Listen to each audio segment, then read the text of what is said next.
and the whole purpose of, my role in typically economic development, like any of my peers, we are looking at business retainment, recruitment, land development, redevelopment, and working with, when you're at a regional level like myself, I don't directly control the land use of sites. I don't directly work with all businesses, but I indirectly support all of that and work with the communities to ensure half of our, not even half, maybe a fourth of our cities are large enough where they have staff that can field calls from businesses and connect them with resources, right?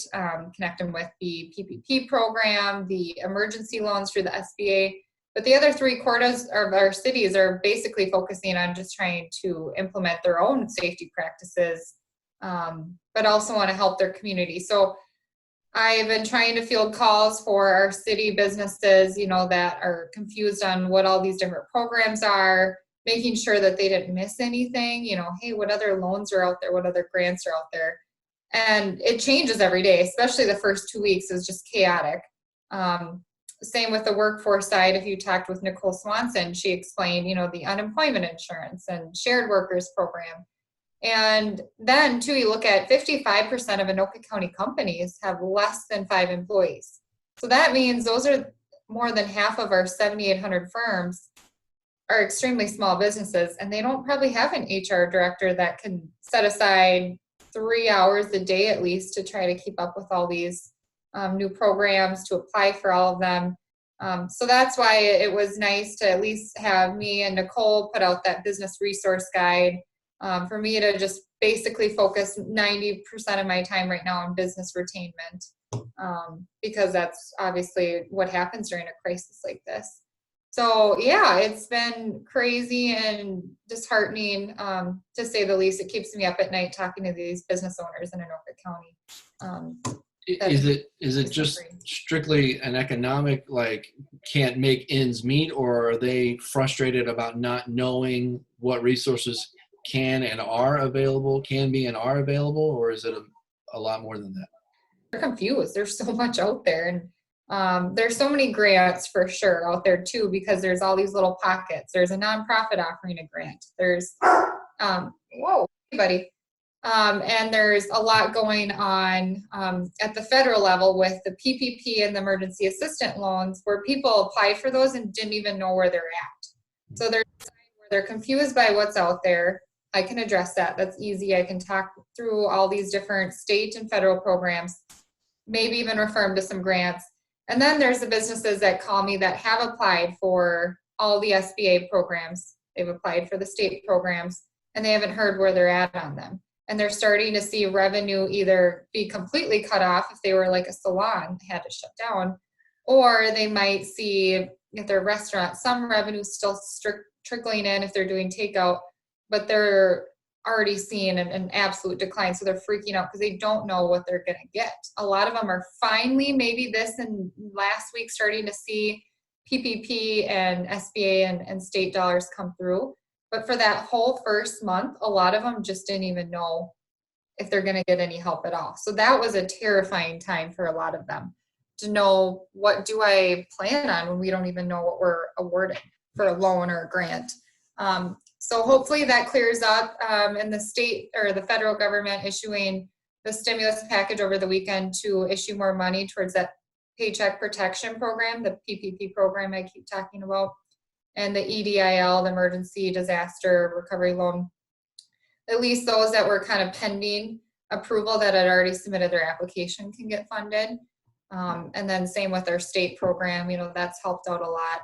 So people are starting to finally get over that big challenge of just not knowing if they're going to get funded.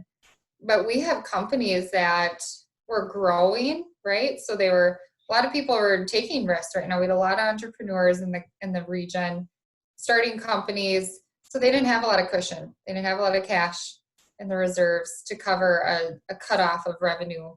And then, you have trickle down businesses. So companies that are still open, for instance, I won't give names of any companies in the county that have asked for help, but one of them is a towing company, and they can stay open. They're essential, but no one's on the roads. So they're barely towing anyone. And so a huge loss of revenue. And they were a smaller company as well, so they didn't have a lot of, call it, cash reserves. So they were, when I talked to them, they were talking about not even being able to pay people if they didn't get any help. So those are the sad stories that hopefully in the coming weeks and months, we can overcome some of that as these funds are finally issued to businesses and more help comes out. When you talk about Anoka County, you talk about tremendous growth, and as you mentioned, people taking chances, and that spurs a certain amount of economic growth and economic development. Do you have any sense of how this is going to have a long-term effect on momentum in the county and drawing big industry in? That's when we see you, it's at the ribbon cutting or the groundbreaking or announcing a new project or things like that. Do you have any feeling or any notion of how this is going to kind of stunt that or what kind of impact it might have? Yeah, and this is all opinions. I'll throw out some facts that can help support opinions that I'm starting to plan for. Anoka County Regional Economic Development, AC-RED, kind of puts together a strategic plan every year, and now we're kind of switching gears. And how do you plan for the future when you don't even know what's happening each day? But I can say, almost 8,000 firms, and 55% of them being under 5 employees, 71% of them being under 10 employees. And I think I can share my screen if I can pull this up. What I call micro businesses, and I'm going to share this with you quick. This is information that I've received from DEED, Department of Employment and Economic Development. So if you look at these facts, Minnesota, Anoka County, 1 to 4 employees, we have 4,300 of our 7,800 firms are that small companies. So really, if you look at these really large employers, we don't have many firms in this high number mark. These are the ones that can float a little bit of change, maybe easier than a small business. So we might, right now we have just over 17% unemployment in the county. Hopefully after yesterday, some firms opening up, we'll see a drop in that. But I'm anticipating that number of firms going down, maybe more so than our employment, because you have so many tiny, tiny enterprises. They might be able to get their feet on the ground and reopen within a year. But with that many micro businesses, and those are the ones that probably had the toughest time receiving SBA or state funding, where we could see some firm closures. Now, they may not be our large employers that are closing, but I am anticipating probably some permanent closures. And some of the job loss, we in Anoka County, between Q2 of 2018 and Q2 of 2019, we had the second highest job growth out of 87 counties in the entire state, behind Hennepin County. So we went from that extreme to 17% employment. Our workforce board with Nicole Swanson at our job training center in Anoka County, at the March meeting, we were talking about how employers are struggling to find people. So that's great that we were in that state before this crash hit, because we do still have parts of our economy like construction, the trades, that are not being impacted as poorly and are going to still need a lot of people. And then you look at the fact that we have had some deaths, and it has been especially in the older generation or the close to retirement generation, which as the boomers come and go, we're leaving a lot of job vacancies. So the fact that we have a significant aging population, we will probably see a lot of jobs left vacant. Hopefully that will allow some of these people that are in unemployment right now that might not be redeployed to capture. So it's hard to say. We've got a lot of weird factors going on in the economy right now. But we came into this at probably one of the strongest standpoints Anoka County's been at in a long time. So I'm hoping between the small firm loss, the job loss, but also the aging population that's leaving vacancies behind, we can recover. But temporarily, we're going to suffer. We're going to continue to see unemployment. We're going to continue to see firm closures, especially like those that I said that were taking risks and growing their company because they didn't foresee any type of changes coming.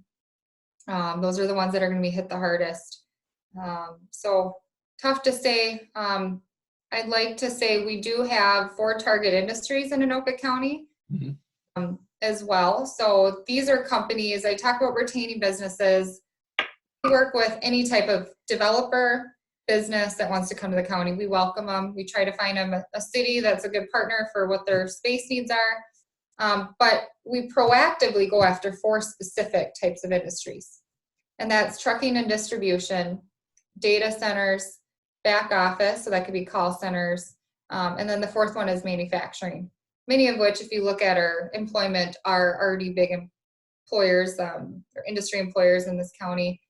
But those are the ones, again, we target. We go out and do events, or we do marketing, promotion.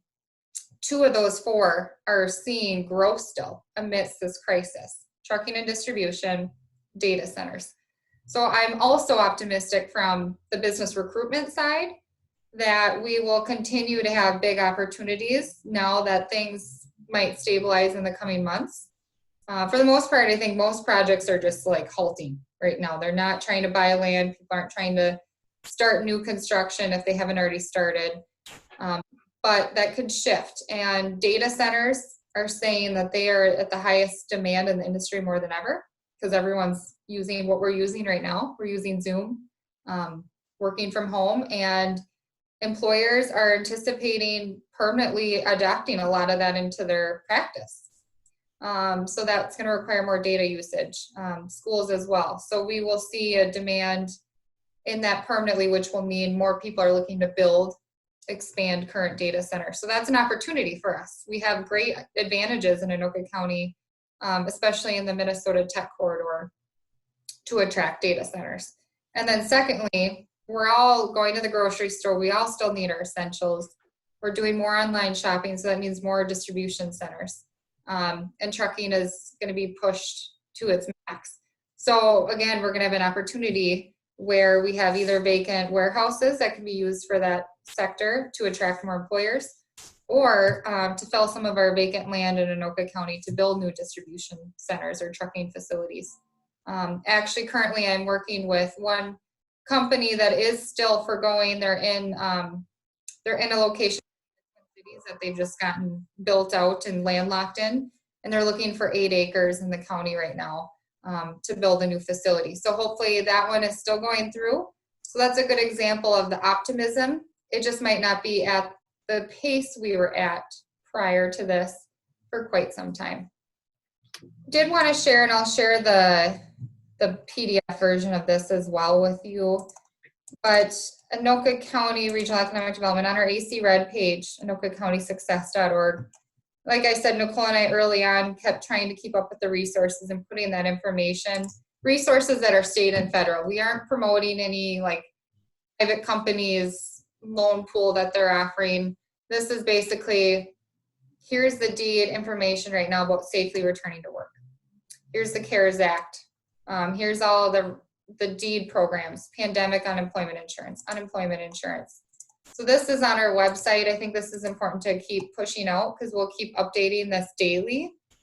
We also have, and this is all the loan information as well, and then additional assistance such as the tax, OSHA guidelines, chamber info. We have a PDF version that I send to the list of employers that I have, or the network like you received on that news blast. We'll continue to do that way as well, but this is the best current information out there. The counties and the cities are always trying to figure out, is there a place for us to financially support businesses, and how can we do it? We're always thinking those things through every day, looking at what our peers are doing and seeing if it's something we can model here. There wasn't a gap for us to fill, and so we'll continue to watch that and see if there's ways for us to be creative, to be responsible. When you're looking at possibly taxpayer money, it's not easy to ever just issue loan programs. So I'd say that's why we don't currently have a deed program in Anoka County, and many of the other counties don't either. It's just a tough spot to be in, but we continue to be connectors. So when businesses need question information about any of the current programs out there, I'm happy to be a resource and a guide for anyone in our county.